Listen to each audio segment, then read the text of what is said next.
اعوذ باللہ من الشیطان الرجیم بسم اللہ الرحمن الرحیم وبہ نستعین اللہم صلی علی محمد وآل محمد وعجل فرجہم۔ قرآن میں جہاد کا تصور۔ لفظ جہاد بہت ہی زیادہ استعمال ہو رہا ہے۔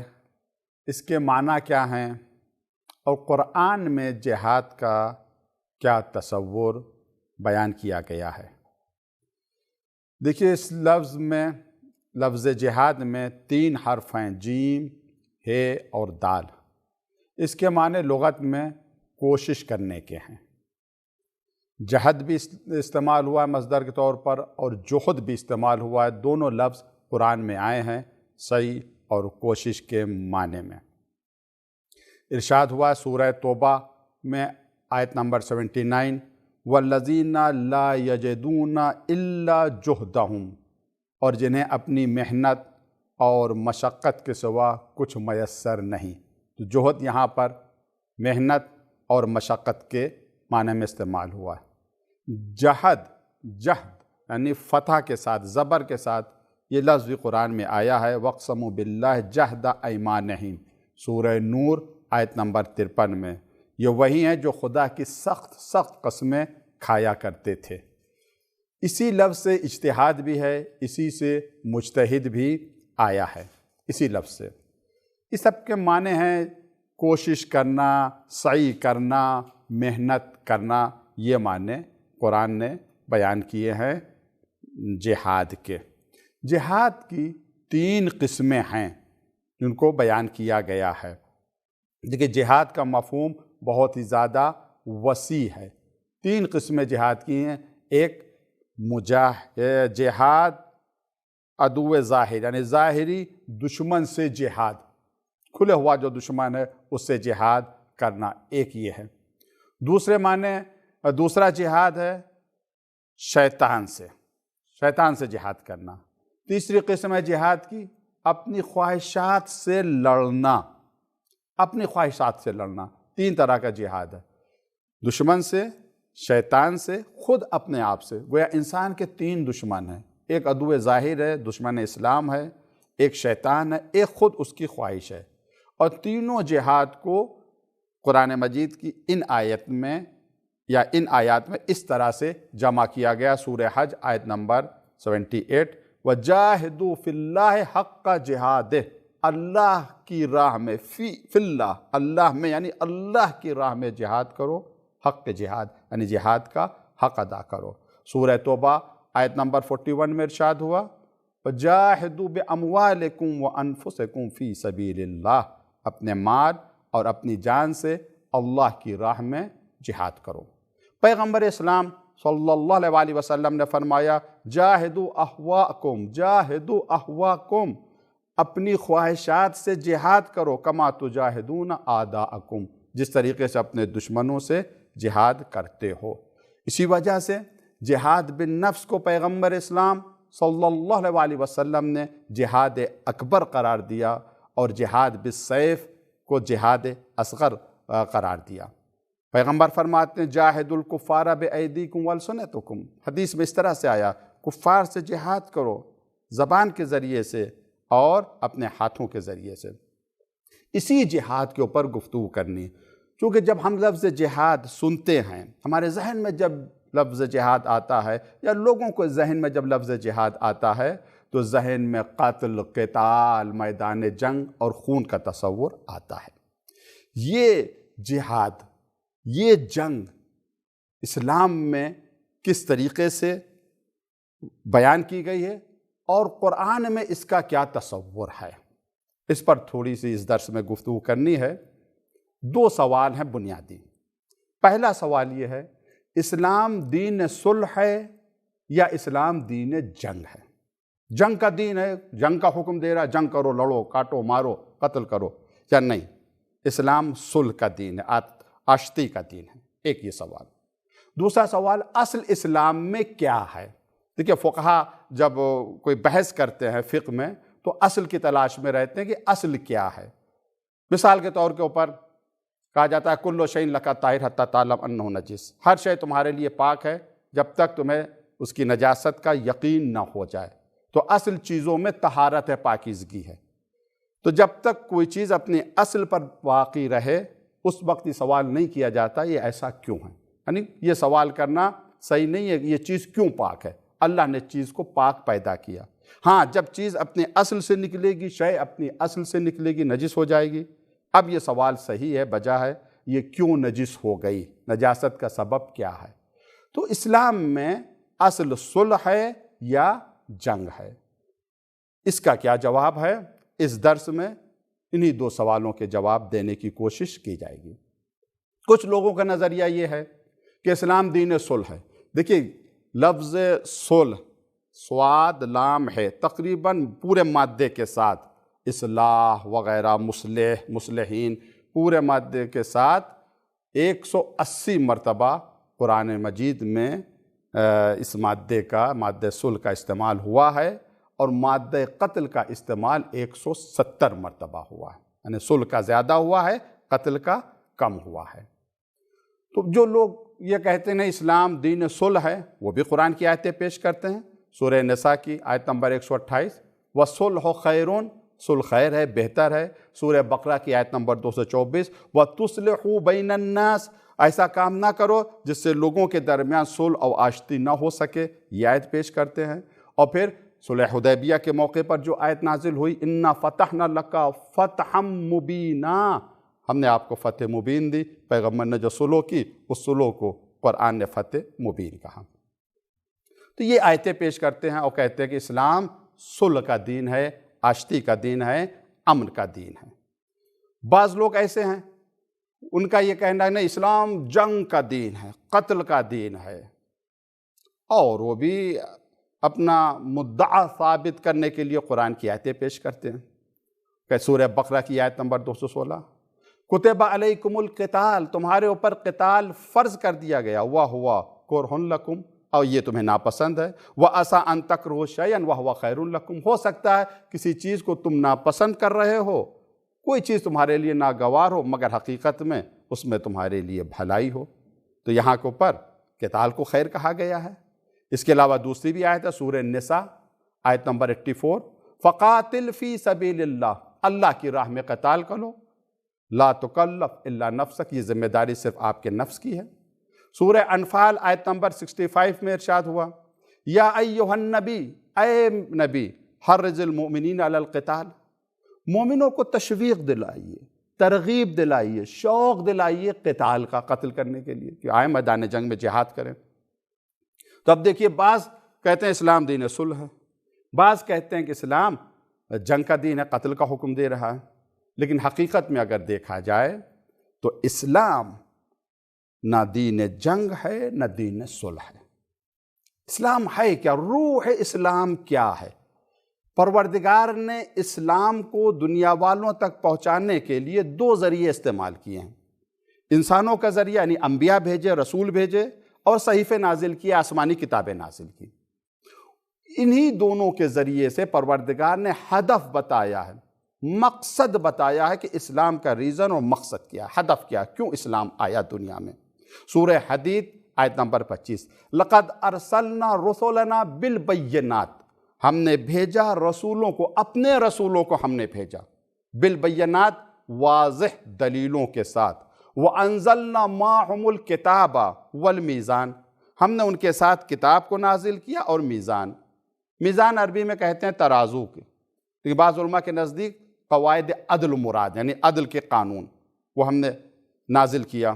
کیوں؟ کس وجہ سے؟ لِيَقُومَ النَّاسُ بِالْقِسْطِ، تاکہ لوگ عدل و انصاف کے ساتھ قیام کریں، زندگی گزاریں۔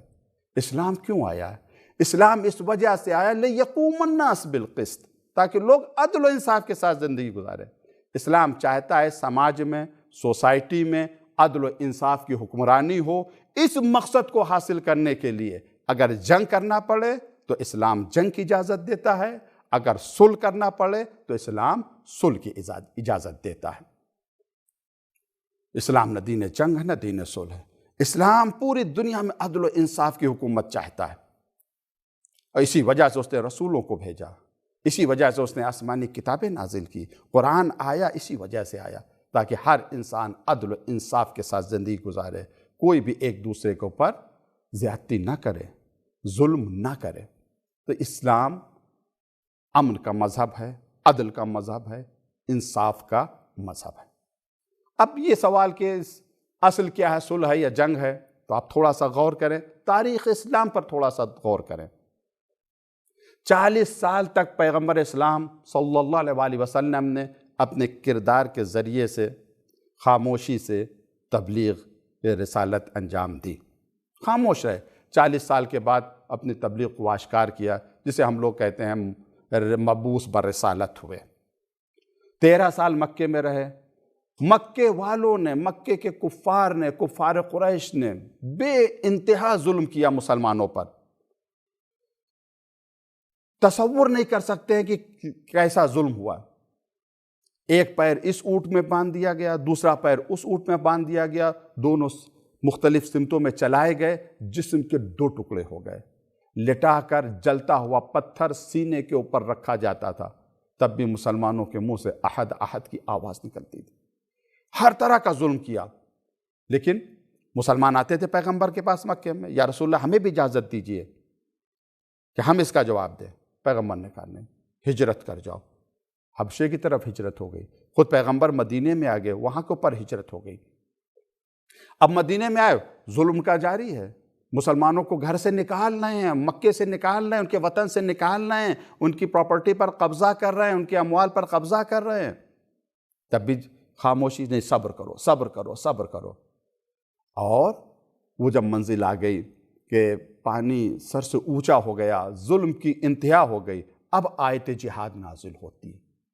سب سے پہلی آیت جس کا تعلق جہاد سے ہے، جس میں جہاد کا حکم دیا گیا، قتال کا حکم دیا گیا، اس آیت کا انداز دیکھیں، اس کا لحن دیکھیں، اس سے خود اندازہ لگ جائے گا کہ اسلام نے کس طرح کے جہاد کی اجازت دی ہے۔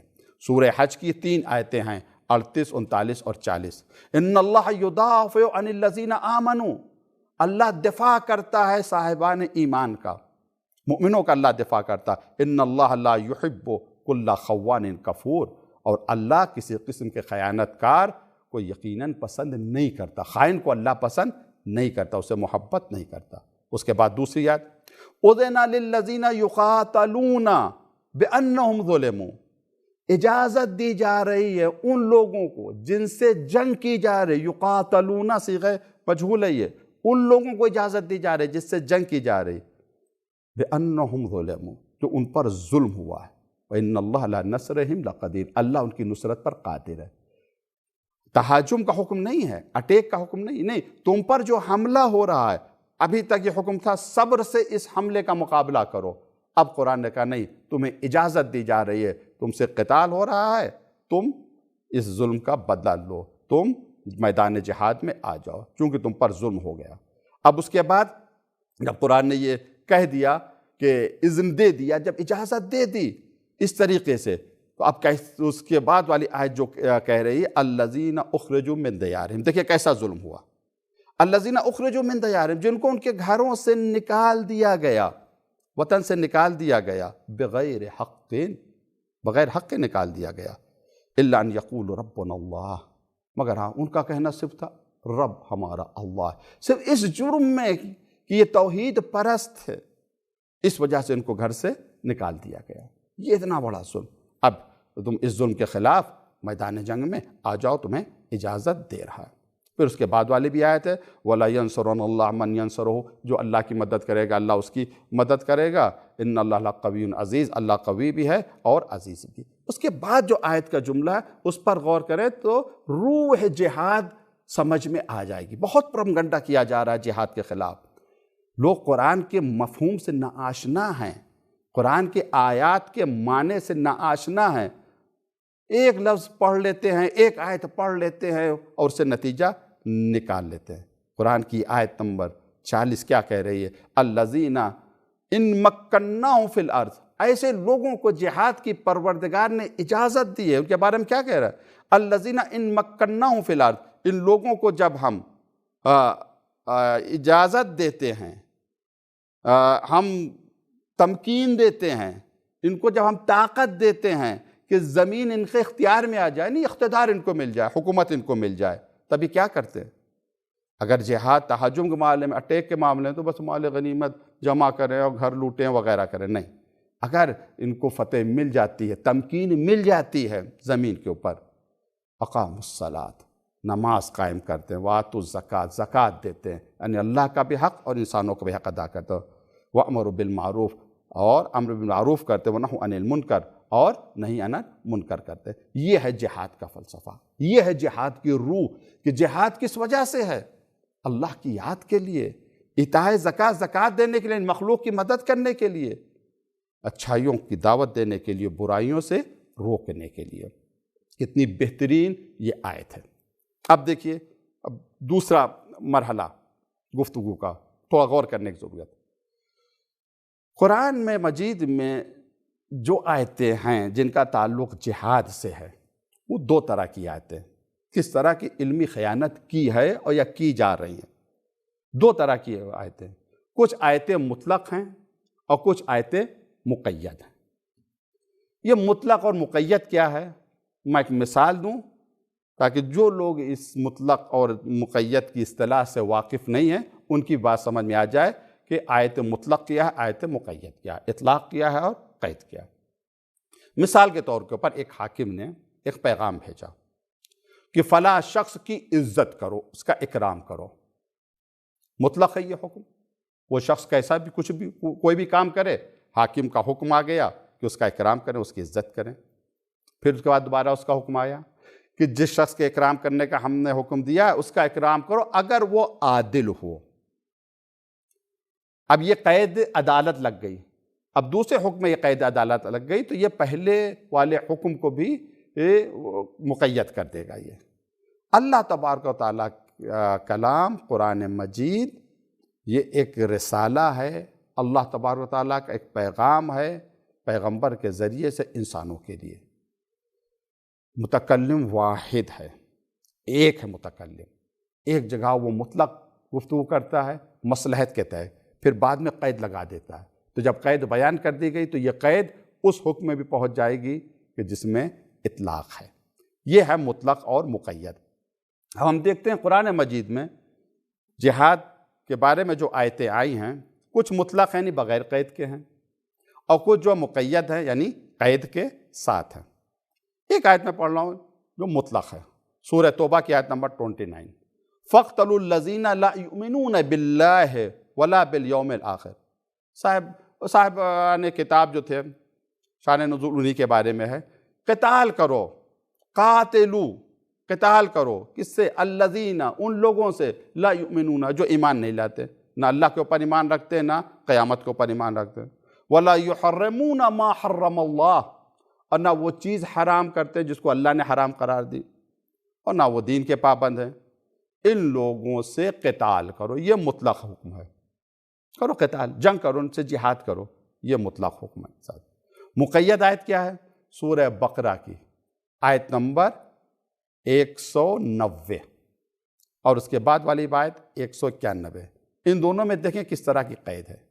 وَقَاتِلُوا فِي سَبِيلِ اللَّهِ، اللہ کی راہ میں قتال کرو. الَّذِينَ يُقَاتِلُونَكُمْ، ان سے قتال کرو جو تم سے قتال کر رہے ہیں، ان سے لڑو جو تم سے لڑ رہے ہیں. وَلَا تَعْتَدُوا إِنَّ اللَّهَ لَا يُحِبُّ الْمُعْتَدِينَ. لیکن دیکھو حد سے زیادہ تجاوز نہ کرنا. حد سے زیادہ تجاوز کرنے والوں سے اللہ محبت نہیں کرتا، اللہ انہیں پسند نہیں کرتا. اب یہاں پہ یہ قید ہے کیا؟ سب سے نہیں لڑو، ان لوگوں سے لڑو جو تم سے لڑ رہے ہیں، ان سے قتال کرو جو تم سے قتال کر رہے ہیں. کس سے لڑنے کے لیے؟ جہاد کا حکم کس کے لیے ہے؟ تم سے جو لڑ رہا تم، لیکن اس میں بھی خیال رکھنا، حد سے زیادہ تجاوز نہ کرنا. وہ تمہیں قتل کرنا ہے، تم ان کو قتل کرو. تم ان کے بچوں کو نہ قتل کرنا، ان کے بوڑھوں کو نہ قتل کرنا، ان کی عورتوں کو نہ قتل کرنا، ان کے درختوں کو نہ کاٹنا. یہ باقاعدہ جہاد کے اصول ہیں جو پیغمبر اسلام صلی اللہ علیہ وسلم نے بیان کیے. کرو، وہ تم سے لڑنا ہے تم ان سے لڑو، وہ تمہیں قتل کر رہے ہیں تم انہیں قتل کرو، لیکن تجاوز نہ کرنا. اور آیت نمبر 191 سورہ بقرہ کی آیت نمبر 191 میں ارشاد ہوا وَاقْتُلُوهُمْ حَيْثُ ثَقِفْتُمُوهُمْ. دیکھیے اب اس آیت کو لوگ سیاق و سباق سے نکال لیتے ہیں، کہتے ہیں حکم دیا ہے کہ جہاں پاؤ مشرک کو قتل کر دو، جہاں پاؤ کفار کو قتل کر دو۔ یہ کیا حکم ہے؟ اس پر غور کرنے کی ضرورت ہے۔ وَاقْتُلُوهُمْ حَيْثُ ثَقِفْتُمُوهُمْ، جہاں تمہیں یہ نظر آئے وہاں ان کو قتل کر دو، یہ جہاں کہیں بھی دیکھو ان کو تم قتل کر دو۔ وَأَخْرِجُوهُمْ مِنْ حَيْثُ أَخْرَجُوكُمْ، ان کو نکالو وہاں سے جہاں سے تم کو ان لوگوں نے نکالا ہے، یعنی مکے سے تمہیں نکال دیا، تمہارے پاس طاقت ہے، تم ان کو نکال دو وہاں سے۔ وَالْفِتْنَةُ أَشَدُّ مِنَ الْقَاتِلِ، فتنہ قتل سے زیادہ شدید ہے۔ اس کا مقصد یہ ہے کہ جہاد فتنے کی آگ کو خاموش کرنے کے لیے ہے۔ پھر اس کے بعد ہوگا وَلَا تُقَاتِلُوهُمْ عِنْدَ الْمَسْجِدِ الْحَرَامِ، مسجد حرام کے نزدیک ان سے قتال نہ کرو، خانہ کعبہ کے آس پاس ان سے قتال مت کرو، مشرکین سے، کفار سے۔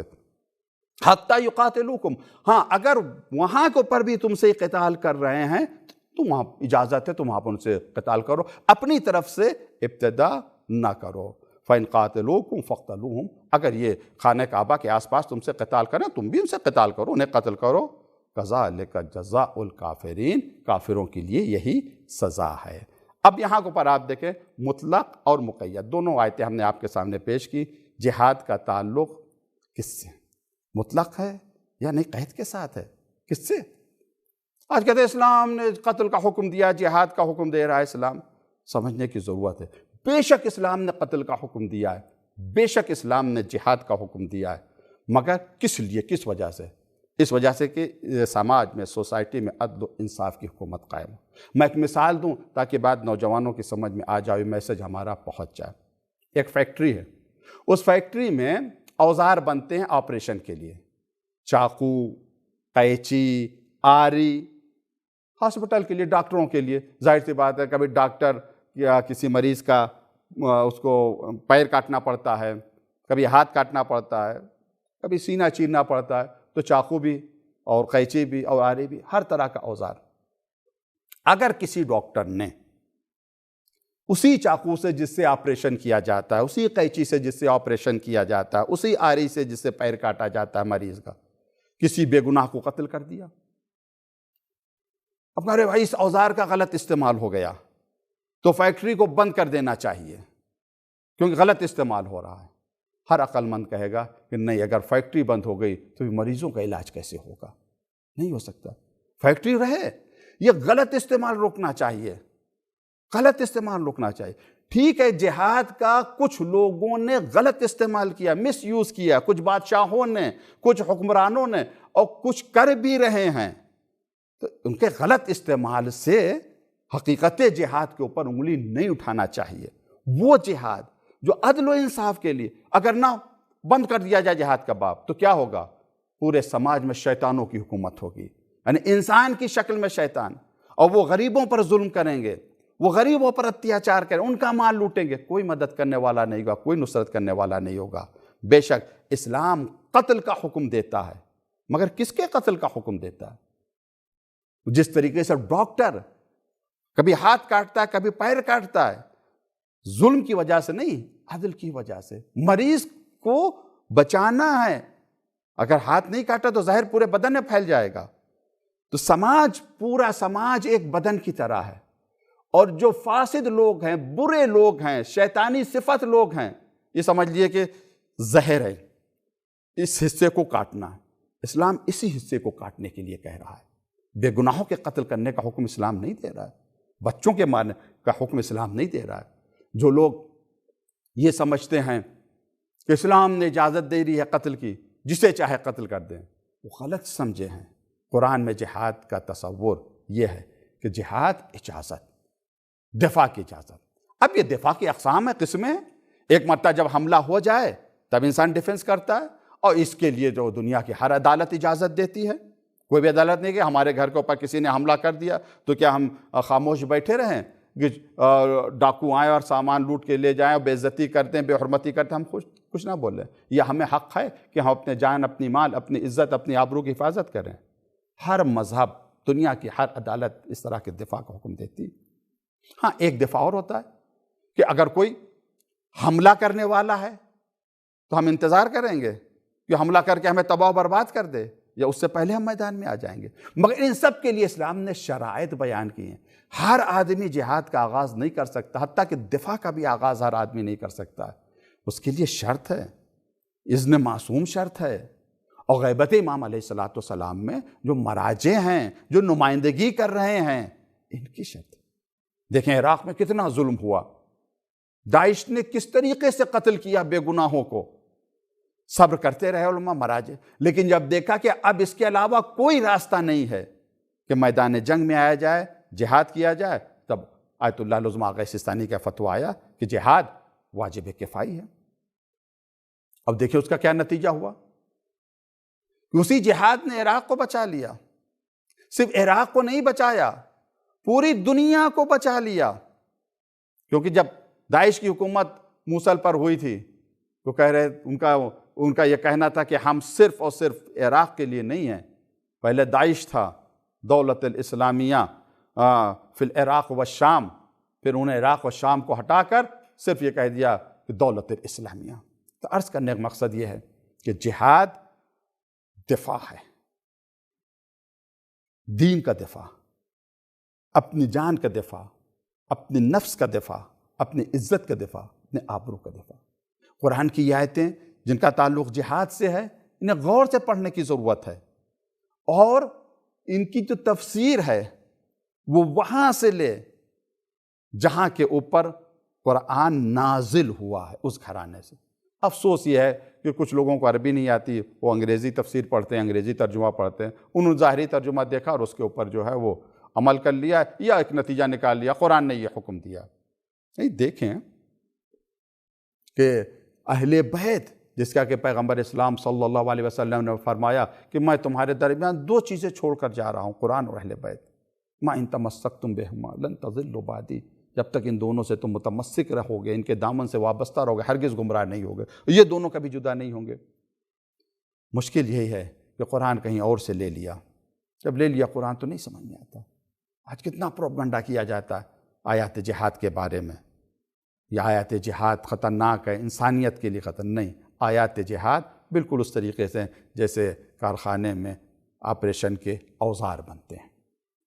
یہ عدل کی حکومت قائم کرنے کے لیے، انصاف کی حکومت قائم کرنے کے لیے.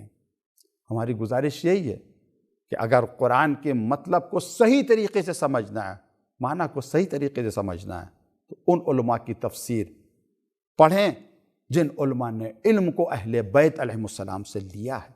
تب ان کی سمجھ میں معنی قرآن آئیں گے. قرآن اللہ کی کتاب ہے، اپنی طرف سے نہیں. ہوتا یہی ہے کہ ایک آیت لے لی اور اس سے نتیجہ نکال لیا. قرآن نے بے شک جہاد کا حکم دیا. قتال، وہ جہاد تین طریقے کا جہاد ہے. گفتگو کو سمیٹ رہا ہوں. دشمن سے لڑنا، اپنی خواہشات سے لڑنا. اسے پیغمبر نے جہاد اکبر کہا. جب میدان جنگ سے واپس آئے مسلمان تو پیغمبر نے کہا جہاد اصغر سے فارغ ہو چکے ہو، اب تم جہاد اکبر کرو. مسلمانوں نے کہا، اصحاب نے کہا یا رسول اللہ وہ جہاد اکبر کیا ہے؟ کہا نفس سے جہاد، خواہشات سے جہاد کرو. تم شیطان اس سے جہاد کرو. تو جہاد کا مفہوم بہت وسیع ہے. ہاں، وہ جہاد جو تلوار سے ہوتا ہے، وہ جہاد جو سیف سے ہوتا ہے یا اسلحے سے ہوتا ہے، اس جہاد کے لیے اذن کی ضرورت ہے، اجازت کی ضرورت ہے. ہر شخص پرچم بلند نہیں کر سکتا جہاد کا، اس کے لیے خاص اذن کی ضرورت ہے. آپ دیکھیں آج عالم اسلام کے حالات بہت ہی خراب ہو رہے ہیں، بلکہ عالم انسانیت کے حالات خراب ہو رہے ہیں. سب ایک دوسرے کے اوپر الزام لگا رہے ہیں، ایک نفرت کا ماحول پیدا کیا جا رہا ہے. انشاءاللہ اگلے درس میں ہم یہ عرض کریں گے آپ حضرات کی خدمت میں کہ قرآن کس طریقے سے صلح اور محبت کا پیغام دے رہا ہے. میں نے عرض کیا تھا کہ صلح کا مادہ صلح قرآن میں 180 مرتبہ آیا ہے اور مادہ قتل 170 مرتبہ آیا ہے. وہ صلح، وہ محبت کا پیغام عالم انسانیت کے لیے جو قرآن نے دیا ہے، اس کو بھی لوگ مد نظر رکھیں، اس پر بھی غور کریں، تب جا کے وہ نتیجہ نکالیں گے. انشاءاللہ بہترین نتیجہ ہوگا. اور یہی کہ اسلام آیا تھا عدل و انصاف کی حکومت قائم کرنے کے لیے، مگر کچھ لوگوں نے اس کا غلط استعمال کیا، اس وجہ سے کچھ لوگ بہک گئے ہیں. آخری بات عرض کرنا ہوں، آیات جہاد کو سمجھنا بھی ایک علمی جہاد ہے۔ اس علمی جہاد کو آپ انجام دیں، انشاءاللہ آیات جہاد سمجھ میں آ جائیں گی، سمجھ میں یہ بات آ جائے گی قرآن نے جہاد کا تصور کس طرح سے پیدا کیا ہے۔ وآخر دعوانا ان الحمدللہ رب العالمین۔ پروردگار ہم سب کو اتنی توفیق دے کہ ہم قرآن کے مفاہیم کو سمجھ سکیں اور ان کے اوپر عمل کر سکیں۔ السلام علیکم ورحمۃ اللہ وبرکاتہ۔